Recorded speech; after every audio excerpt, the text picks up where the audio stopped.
performance.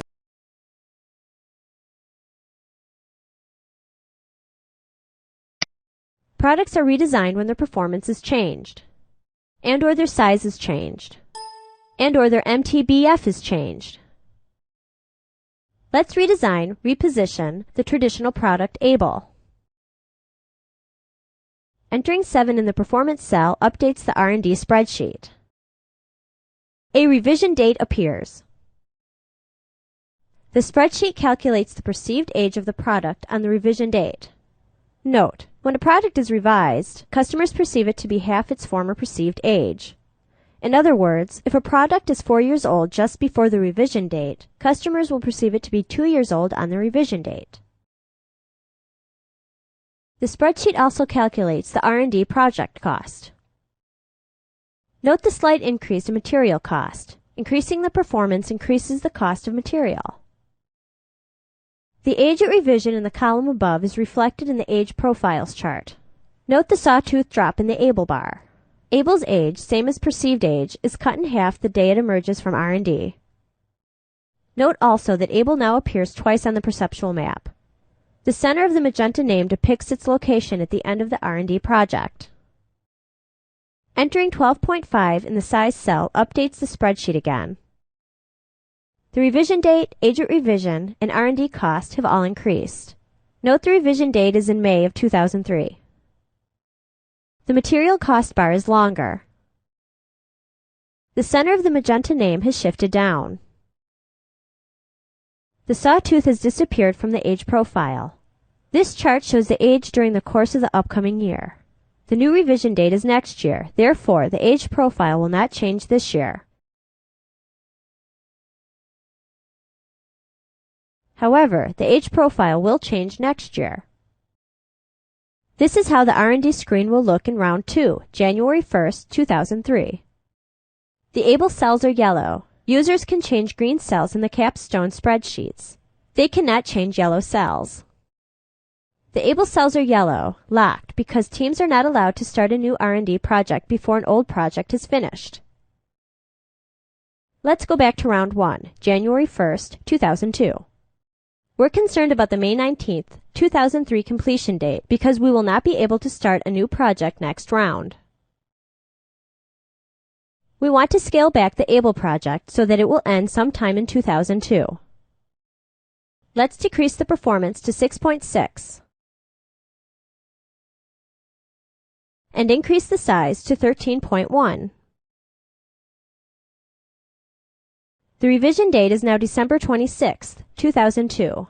This revision date will allow a new R&D project to begin next round. Important: revision dates will change as new projects are launched and/or automation levels are changed on the production screen. See the production presentation to learn more about automation. Before uploading decisions, make sure your revision dates have not shifted into the next year due to new projects or changing automation levels. Teams also use the R&D screen to create products. First, choose a name. Under the rules, the first letter of each product name must match the first letter of the team name. Next, enter a performance value. Remember, for a product to sell, it must fall within one of these segment circles. Let's create a new high-end product. Enter the value 10 for performance. Next, enter the value 10 for size. Note the location of the new product will be on the leading edge of the high-end segment circle. Finally, the product needs a mean time between failure rating, MTBF. This rating reflects the reliability of the product. High-end customers expect high reliability. Enter 24,000. The spreadsheet can now calculate the cost of the new product's material. The product will be available for sale next round starting on July 14th. Important: in order to be produced, new products must have production capacity and automation. Capacity and automation must be bought 1 year prior to the product's release date. Capacity and automation purchases take 1 year to implement. See the presentation on production to learn how to buy capacity and automation. The marketing screen is used to enter each product's price, promotion budget, advertising and PR, and sales budget, sales force and distribution. Teams also enter their sales forecasts, accounts receivable policy, which affects demand, and accounts payable policy, which affects the availability of production material. We want to adjust the price available. We need to make sure our new price is acceptable to the customers. We'll do this by checking the price range, which appears in the customer buying criteria box on the traditional segment analysis found under last year's reports. Select Traditional Segment. The Traditional Segment analysis opens. The customer buying criteria box shows last year's acceptable price range. Remember, these are last year's reports. Each year the price range drops. This year the range will be $19.50 to $29.50. Let's return to the marketing screen. A price of $27 will fall within the segment's acceptable range. The promo budget should reflect the team's selected strategy. Some teams will decide to heavily promote their products and recoup the cost with increased demand. Back on the market segment analysis, note that the promo budgets affect customer awareness. Higher budgets over time will drive up the awareness percentage. These percentages appear at the bottom of the segment analysis pages. Let's increase the promo budget to $2 million. As with the promo budget, raising the sales budget will increase demand. The sales budget affects customer accessibility. Raising the budget increases the sales force and expands the distribution channels. The accessibility percentages appear in the bar chart at the top of the segment analysis pages. Passing your cursor over the bars will reveal the exact percentage. Let's increase the sales budget to $2 million. Lowering the price of the product while increasing its promotion and sales budgets has had a beneficial effect on the unit sales forecast. Before the changes, the forecast stood at 871. Now it's 1,173. Note, these units are in thousands. The unit sales forecast is useful as a benchmarking tool. It will show the relative effects of adjusting price, promotion, and sales. Keep in mind, however, that the computer's forecast is based on optimum conditions. The computer does not interpret the market conditions available from last year's reports. The gross revenue forecast is $31,681. This number is derived by multiplying the product's price, $27, by the unit sales forecast. The cost of goods sold, gross margin forecast, and less promo and sales numbers are calculated based upon the unit sales forecast of $1,173,000. However, teams need to interpret the present market conditions, something the computer cannot do, and then calculate their own sales forecast. See the How to Develop a Sales Forecast presentation for more information. Let's enter a forecast of 1,050,000 units. Note that the gross revenue forecast is dropped. This is because the spreadsheet is calculating gross revenue using the number entered into your sales forecast, 1050, rather than the number in the unit sales forecast, 1,173. Teams have two additional decisions to make on the marketing screen. The accounts receivable, AR lag, has marketing implications. The more time customers have to pay for your products, the more desirable they become. The accounts payable, AP lag, has production implications. The longer you wait to pay your suppliers, the more material they withhold from production.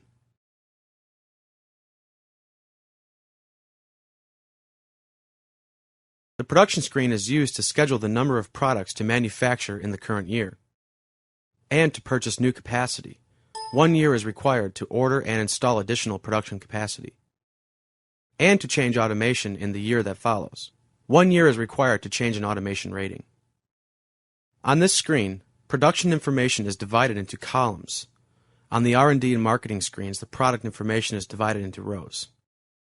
The first row on the production screen displays the unit sales forecast. This number, taken from the marketing screen, displays either the computer-generated sales forecast or the your sales forecast number, which will override the unit sales forecast. The next row displays the inventory level, the same number that displays in the Capstone Courier. The green production schedule cell allows teams to order the number of units they want to produce in the current year.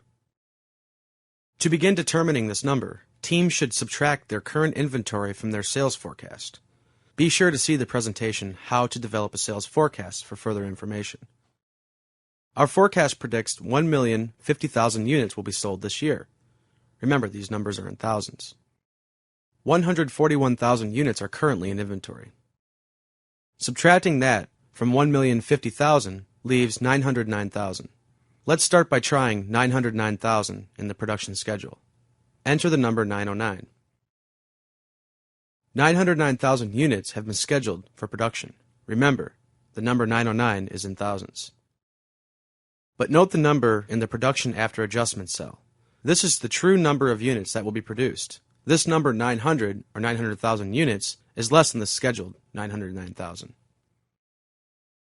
The accounts payable policy, AP lag on the marketing screen, and other conditions adjust the scheduled production downward. Raising the AP lag will lower the number in the production after adjustment cell. Teams need to compensate for production after adjustment. To produce the desired 909,000 units, a higher number must be entered in the green production schedule cell. Now the number in the production after adjustment cell reads 909, the desired amount. The screen offers several pieces of data. If teams enter a number in the production schedule that is greater than their line's first shift capacity, the second shift overtime percentage cell will display a percentage. The screen also displays labor, material, and total cost, as well as the gross margin. First shift capacity is defined as the number of units per year that can be produced using a single shift, that is, no overtime or a second shift. First shift capacity can be adjusted upward and downward. Upward adjustments will take effect the following year. 1 year is required to order and install additional production capacity. Teams that wish to dominate specific segments will need to expand production capacity to keep pace with growing market demand. In an 8-round simulation, the demand in each segment will more than double. The cost of the production line expansion appears in the investment cell. These numbers are in thousands again. The cost of increasing production lines depends on the line's automation. The exact cost is calculated by the spreadsheet. Some teams might decide to reduce line capacity. Entering a negative number will sell off capacity. Unlike buying capacity, capacity decreases take effect in the current year. The red number at the bottom of the column indicates the amount of money to be realized from the sale. Teams can also discontinue or terminate a product by selling off all its first shift capacity. Recall Able started with the first shift capacity of 1,800,000 units, 1,800 on the spreadsheet. Entering negative 1,800 will eliminate all capacity. Notice first shift capacity displays a negative. That means the capacity has been reduced to 0. The product will be discontinued this year. Capacity sales take effect in the current year. Selling off the entire line will net the company $25,740,000. The line is sold at 65% of the purchase cost. Production after adjustment displays a negative as well. All the capacity has been sold. No product can be produced. Entering 0 in the buy-sell capacity returns the first shift capacity to its starting position. Teams can also change a production line's automation rating. Able's is currently set for 4. Raising the automation to 6 will lower labor costs. However, retooling the line requires an investment. 1 year is required for changes in automation to take effect. Increasing automation from 4 to 6 will cost $14,400,000. The cost of increasing automation varies depending on the line's capacity. The exact cost is calculated by the spreadsheet.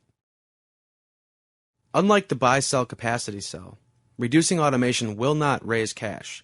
Any change to the automation rating up or down will incur a retooling expense.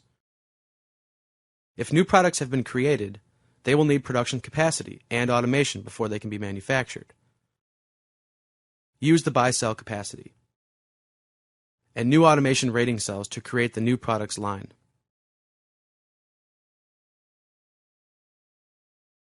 The finance screen is used to raise the money needed to cover the expense of R&D, marketing, and production activities.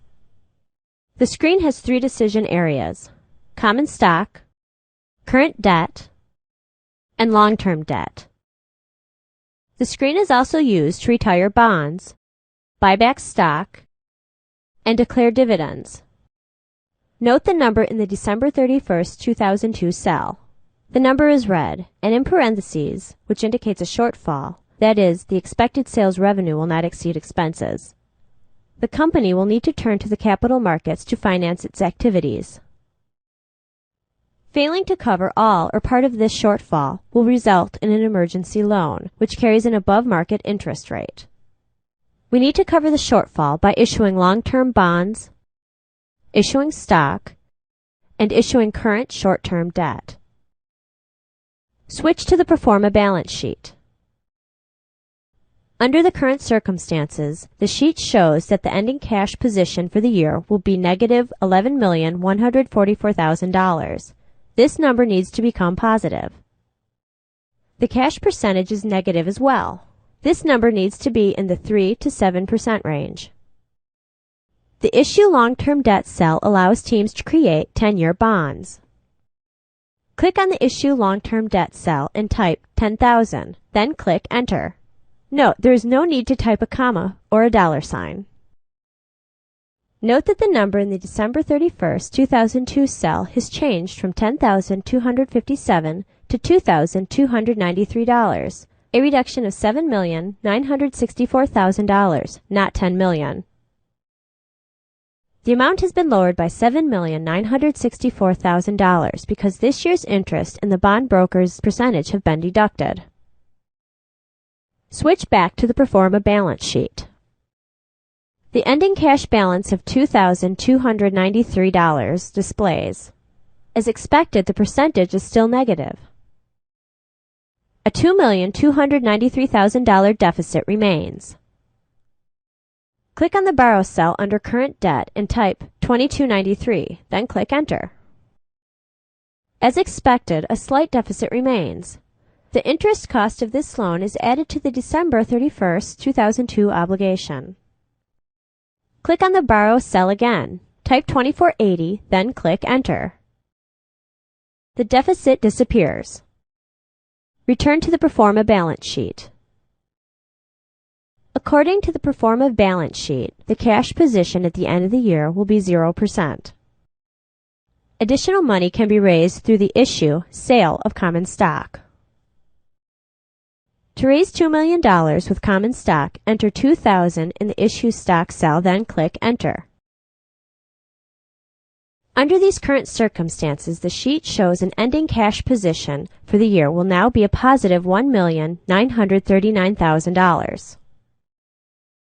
The pro forma balance sheet indicates the cash position at the end of the year will be 1.8%, still a little shy of where it should be.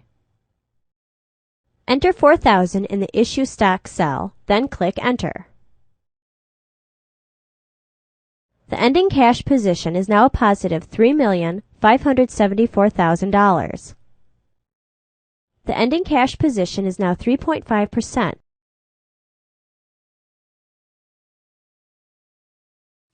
Product success. Determining why one product did better than others. In this demonstration, we examine the reports to determine why some products did better than others. Let's start with the low-end segment.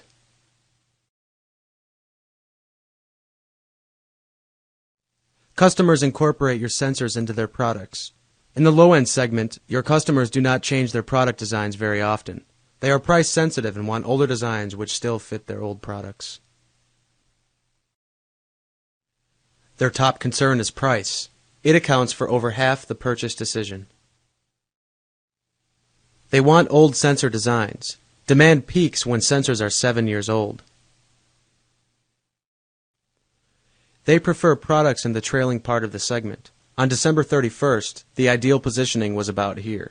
They know that products here are both cheap to produce and old. But at only 16% of the purchase decision, they will gladly forgive poor positioning for a lower price. Finally, they are satisfied with low reliability, expressed as MTBF, mean time before failure, in hours. Let's scroll down the page to see which product did best and why. Why did feet do best in the low-end segment? When you think you know the answer, click the play button in the control bar on the right. Feet does best because it did not stock out. All of the other products ran out of inventory. Feet is a terrible product. Low-end customers are price sensitive, and Feet has the highest price. Second, they want an old design. 7 years is best, but Feet is only 3.3 years old, half the age of competing products. Third, they want positioning in the trailing part of the segment where products are slow, big, and cheap. Feet has the highest performance and smallest size in this segment. Fourth, low-end customers want reliability, but Feet is at the bottom of the acceptable range. Customers also need to know the product exists, awareness, and they need to be able to find it physically, accessibility. Only 40% of customers know that Feet exists. Let's scroll to the top of the page and look at accessibility. Feet is hard to find. Only 20% of customers have easy access to it. Feet is the product of last resort. Customers hate it because of the following: highest price, age too young, mediocre positioning, poor reliability, few people know it exists, and it's hard to find. Of the products that stocked out, which product should have sold the most units? When you are ready, click the play button. Dell should have done best. The dark brown bars in this chart show what each team should have gotten. The yellow bars show what they actually got. Dell generated the highest demand. Feet picked up the unmet demand from the other teams. Assuming no changes, which product will do best next month? Click play when ready. Dell will generate the highest demand, assuming competitors make no changes. The December customer survey indicates how customers evaluated products in the month of December on a 0 to 100 point scale. Note that Cake and Baker scored 0 in December. That means they made no December sales, although they did make sales earlier in the year. They are really traditional products that picked up few customers in the low end. Now they fail the rough cut. In January, they will sell nothing to the low end. Let's take a look at the traditional segment.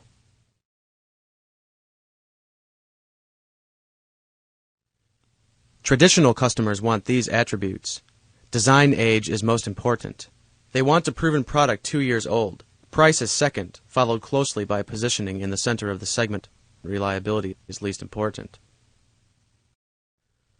Try to give your customers the top 2 things that they want. Of course, trade-offs are involved. If you give the customer everything, you might lose money, or you might find it difficult to execute your long-term strategy. But if you can give them the top 2 things they want, you will satisfy the bulk of their needs.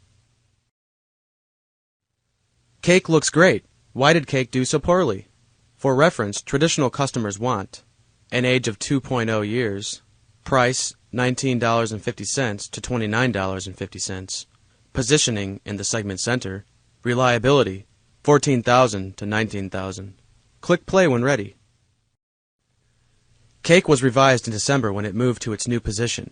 For the first 11 months of the year, traditionals, who value age above all else, felt the decision was too old. In December it was 3.6 years old. Then it was repositioned and the age was cut in half. Let's compare the top 2 sellers, Able and Baker. Why does Able outsell Baker by 500,000 units? Click play when ready. Able and Baker have similar ages, and their age profiles during the year were similar, so the difference cannot be age. Baker has a $1.50 price advantage over Able. If all other factors were equal, Baker should have sold more units than Able. Able has a small advantage in positioning, but not enough to account for its success. Although Able has a small advantage in reliability, traditional customers value price more than reliability. Each lower price should more than compensate. That leaves awareness and accessibility. Able has an advantage in awareness. 71% of customers know about Able before they purchase, while only 50% of customers are aware of Baker. Let's scroll up the page and look at accessibility. Accessibility played an important role in the results. Only about 25% of customers could find Baker compared with Abel's 50%. During the year, Baker's price advantage was overcome by Abel's higher awareness and easier accessibility. Which product will do best this January, assuming nothing changes? Click play to continue. Customers will like cake the best in January. Cake will go from least to the most desirable because of its improved design, awareness, and accessibility. Let's look at the high-end segment.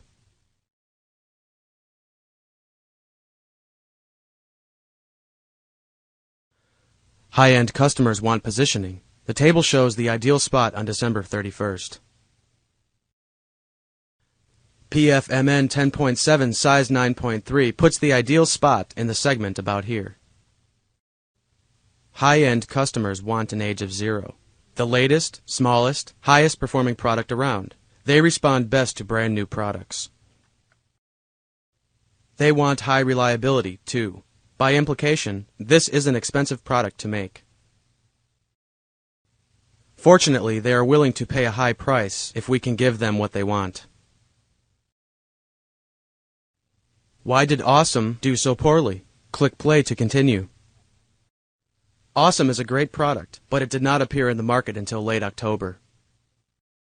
Why did Feet sell the most units? Click play to continue.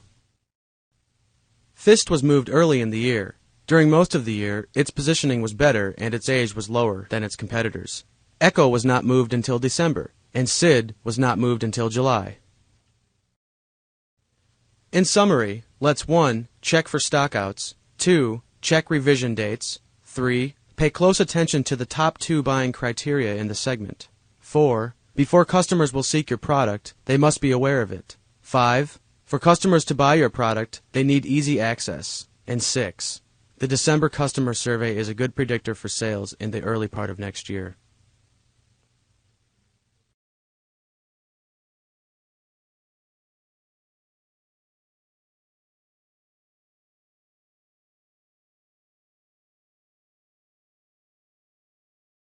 How to enter decisions on the TQM spreadsheet. Your professor has the option of scheduling TQM initiatives for your simulation.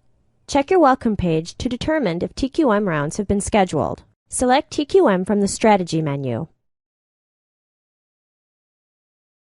The TQM Total Quality Management initiative allows teams to invest in improving the quality of their production and administrative functions. Teams can invest in 2 initiative areas, Process Management and TQM. The Process Management section allows teams to invest in 5 areas: CPI, Continuous Process Improvement, Vendor/JIT, Just-in-Time Inventory, QIT, Quality Initiative Training, Channel Support. The TQM section allows investment in 3 areas: Benchmarking, Quality Function Deployment Effort, and CCE, Concurrent Engineering/Six Sigma Training. Note, Six Sigma Training is a process that uses CPI will be used as an example in this demonstration. Investing in CPI, Continuous Process Improvement Systems, reduces material and, to a lesser degree, labor. Let's enter 500 in the green cell next to CPI systems.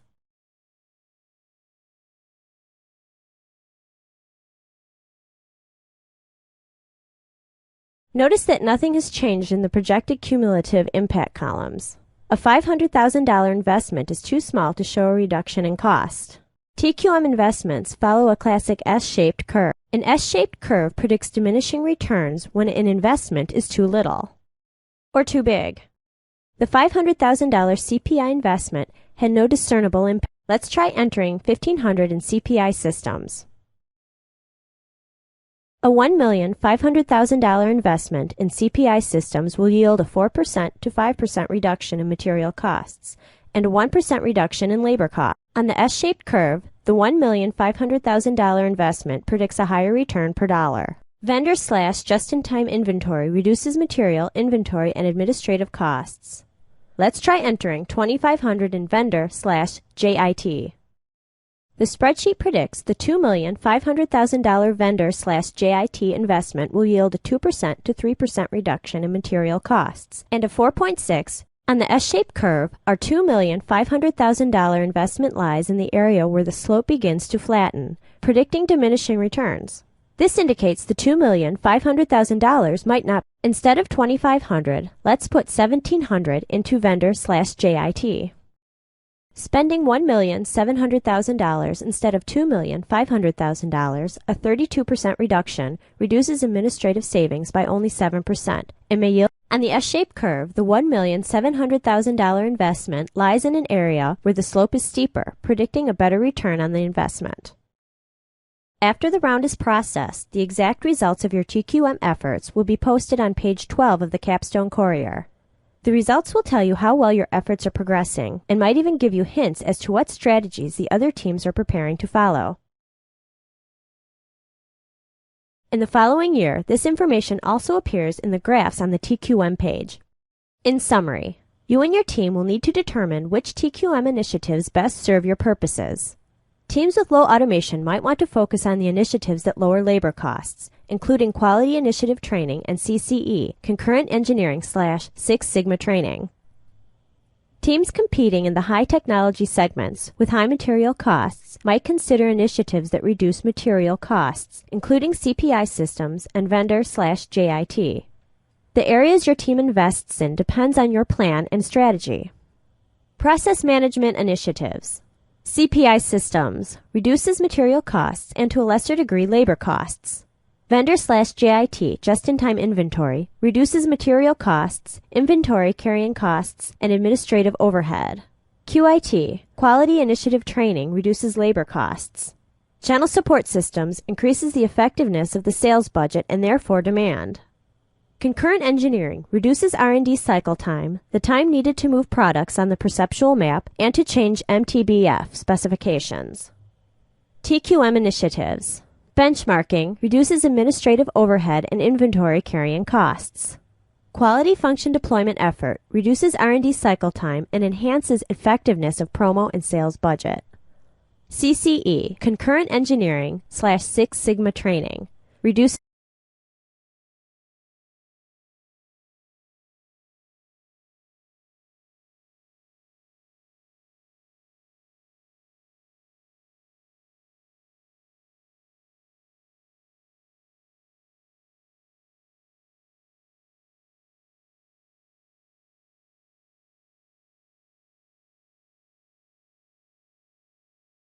Working capital. Working capital is the lifeblood of any business, but exactly what it is and how it should be managed is often not well understood. In the next 11 minutes, we explore the how, what, and why of working capital.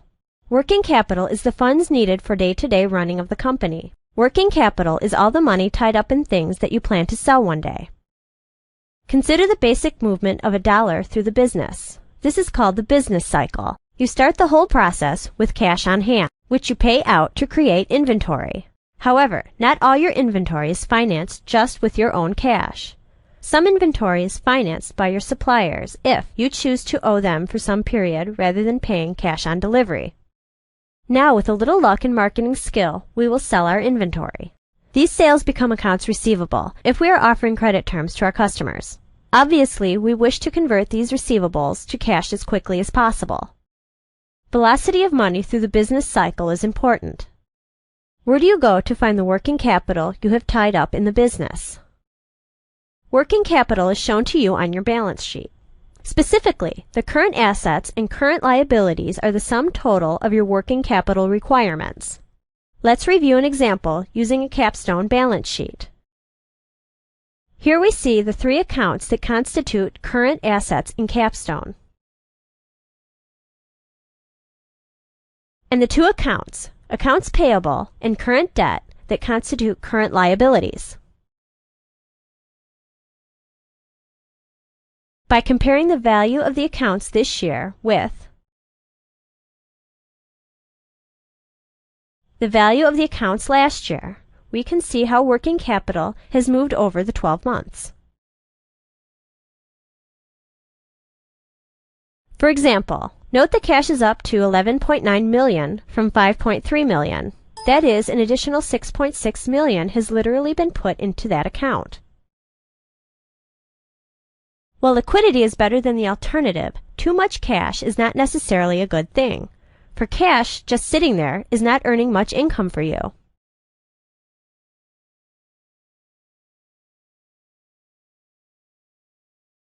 Accounts receivable has also increased by about $1.7 million.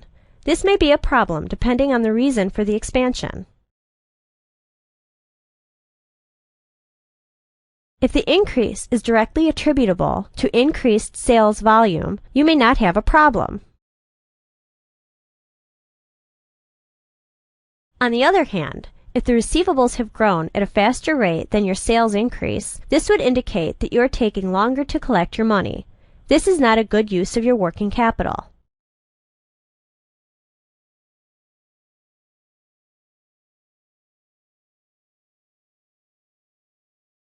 Now let's review the inventory. Here we see the account is almost exactly the same size as last year. If our sales have increased from last year, this would be good working capital management. 4. We have generated additional sales without requiring extra working capital.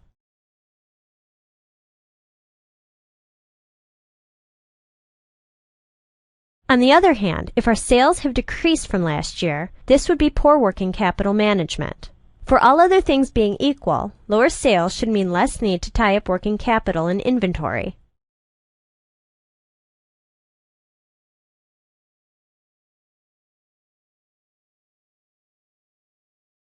However, there is one caveat with respect to inventory. If the value in this account is too low, we may be stocking out and missing sales. Clearly, this is not a good way to grow a business.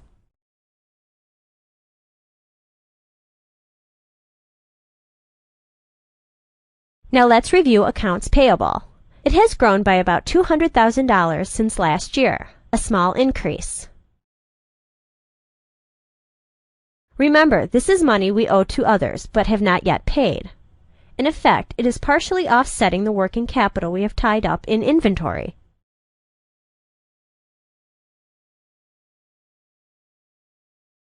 So, provided we are paying consistent with industry practices and thus avoiding the reputation of a poor debtor, it is good to carry significant accounts receivable.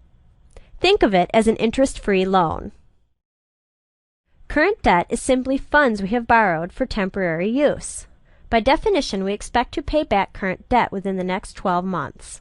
If we did not intend to pay it back within 12 months, it would be classified as long-term debt. If our sales were increasing and we consequently had to expand our inventories and accounts receivable, we might fund this by borrowing short-term, i.e. current debt.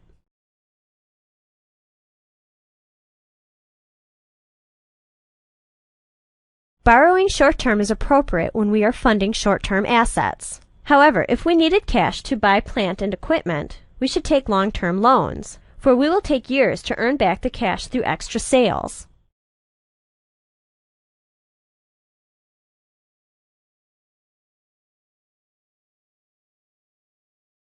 A simple rule should be kept in mind here. Borrow long to lend long. Purchase fixed assets. Borrow short to lend short. Expand inventories, receivables, and so on.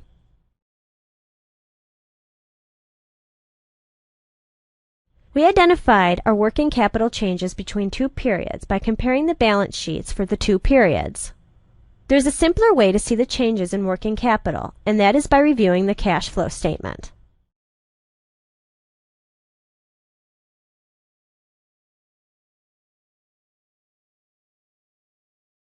Starting with the net profit for the year, this statement reconciles all movements of cash for the period. Thus, it displays exactly where our cash came from and where it went to.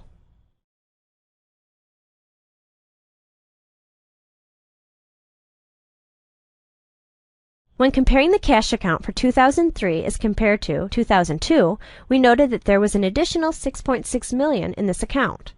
The net change row displays the exact difference between the 2 years' account balances.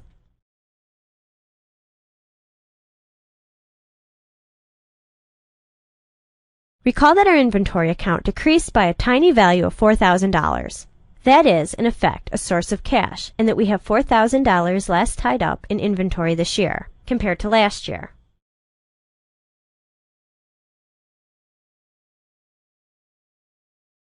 However, our accounts receivable expanded year over year by $1.7 million. That is, we are owed $1.7 million more this year than we were at the same time last year. This is a use of our cash. On the other hand, one of the current liability accounts, accounts payable, also expanded year over year by $212,000. In effect, we are holding on to an additional $212,000 of our supplier's money, albeit temporarily. This is a source of cash.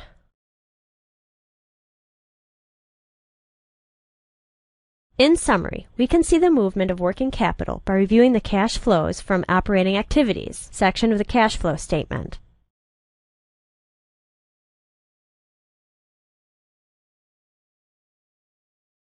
We can then see the net impact this has on our bank account by reviewing the net change in cash position at the bottom of the cash flow statement.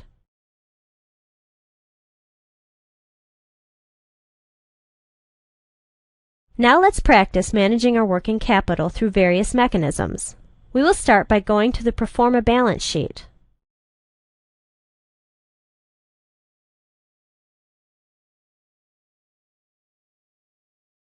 Here we see our current assets and our current liabilities.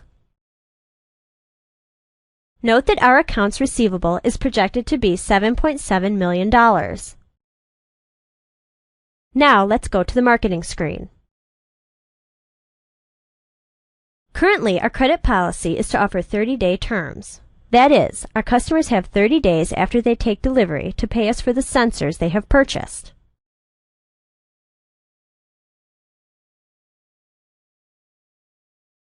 Generally, it is believed that offering more generous credit terms stimulates sales.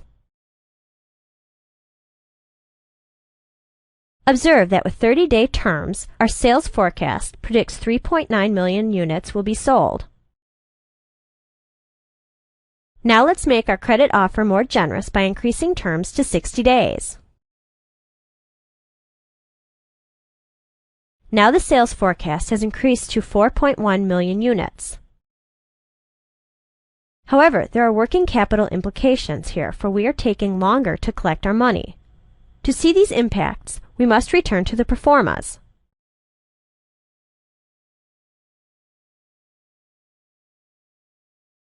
Our accounts receivable has jumped from $7.7 million to $16 million. That is, we have an additional $8.3 million tied up in receivables. Such a large tie-up of cash may make us question whether we can, in fact, afford the sales increase. Further, that is a projected increased use of cash to the tune of $5.7 million compared to last year. Now let us turn our attention to another working capital account, inventory. Observe that we are currently projecting to tie up in inventory an additional $15.4 million.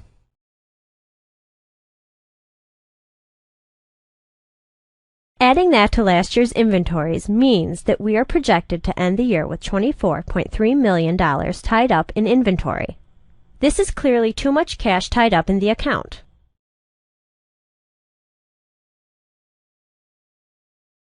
That build-up in inventory is based on these sales forecasts, as we have not made our own forecasts.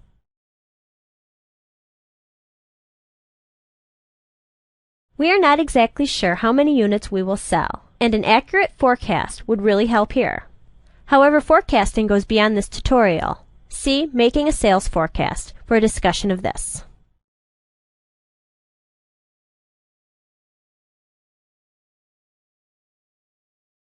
We can, however, guard against Big Al and ensure good working capital management by doing the following. First, on this marketing screen, we shall enter worst-case scenario forecasts. That is, forecasts that we are almost certain we will sell.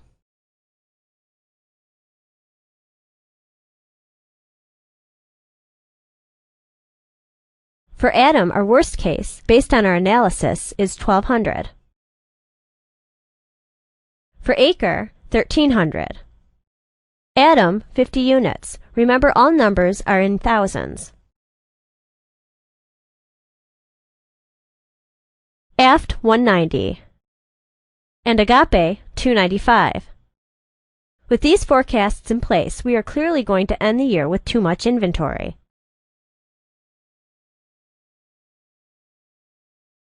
And not enough cash. Further, we are going to put into inventory an additional $22.4 million over last year. Clearly then, we are manufacturing too many units based on our forecasts. But how many units should we manufacture? If we only schedule to our worst-case scenario, there is a good chance we may miss sales by running out of product.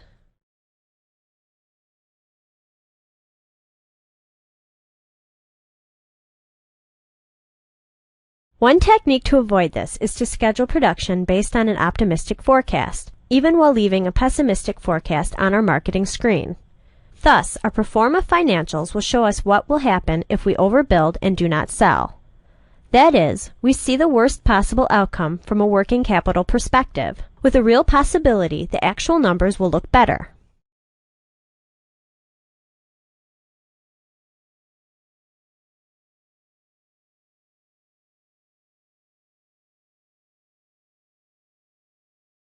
Our optimistic scenario suggests we will sell 1306 of Able. As we have 6 on hand, we schedule 1300. Our better case forecast for Acre is 1450, and we have no inventory. In all circumstances, we believe the best case for Adam is only 90, as we have 203 in inventory. We schedule nothing. Best case for Aft is 240. With 30 on hand, we schedule 210. Finally, for Agape, we're hoping for an upside of 348, so we schedule 300. Notice that in many cases, our contribution margins are quite poor. This is partially due to extra labor we have that are not required for this year's production. We can improve things by lowering our complement.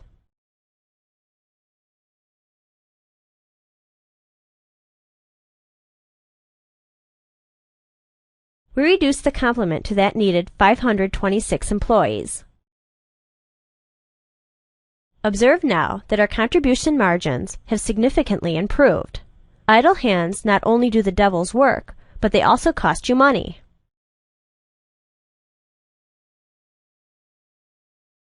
Now let's review the balance sheet and cash flow statement to see the predicted outcome for our forecasting low and scheduling high.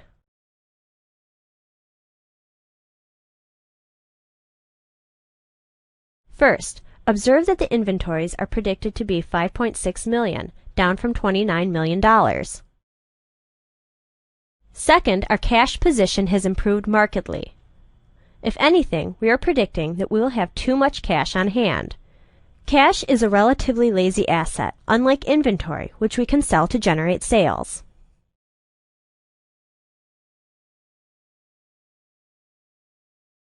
We are thus significantly increasing our cash position. Note also that our inventory only increases by $1 million, and this is our worst case scenario. If we truly believe our marketing forecast was a worst case scenario, then we can only end up with more cash than projected, as we have built extra inventory even though we did not forecast its sale.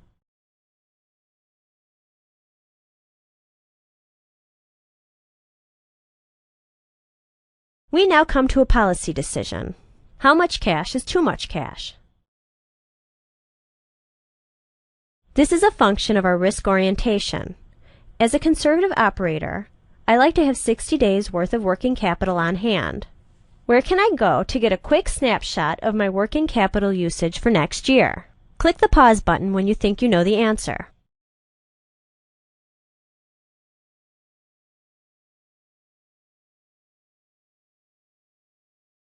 The variable costs give us a good approximation of working capital requirements, as this shows what we spend on all the things we mean to sell.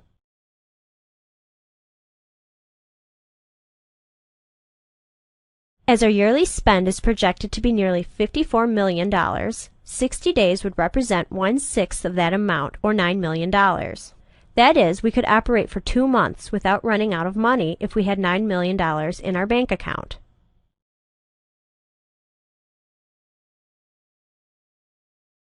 Clearly, $25 million is far in excess of that, so we can use some of this cash for business projects, such as R&D, plant, or even special marketing campaigns. However, in this instance, I have decided to spend it on paying down debt.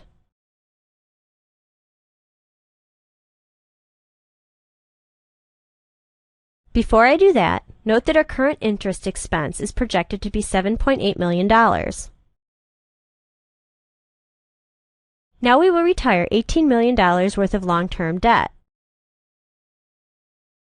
Our cash position is now projected to be approximately $9 million. And our interest bill is reduced by over $2 million, making our profit picture a little less miserable. Our cash is now projected to be $9.2 million, or about 8% of total assets, which is a more appropriate value. And remember, this is our worst-case scenario. If we have any luck and sell more than our pessimistic forecast, our cash position will be even more robust. We have thus balanced our working capital well in an environment of uncertainty.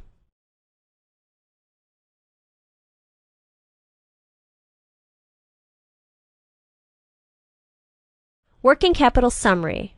Working capital is the lifeblood of any organization. Working capital is all the money tied up in things you one day wish to sell.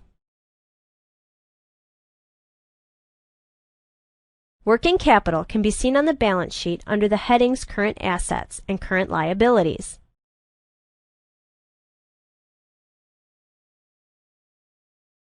The changes in the working capital accounts can be seen on the cash flow statement.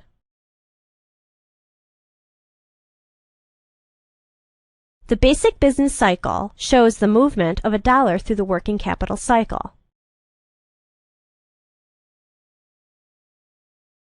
Typically, the faster a dollar moves through the basic business cycle, the more profitable the company will be.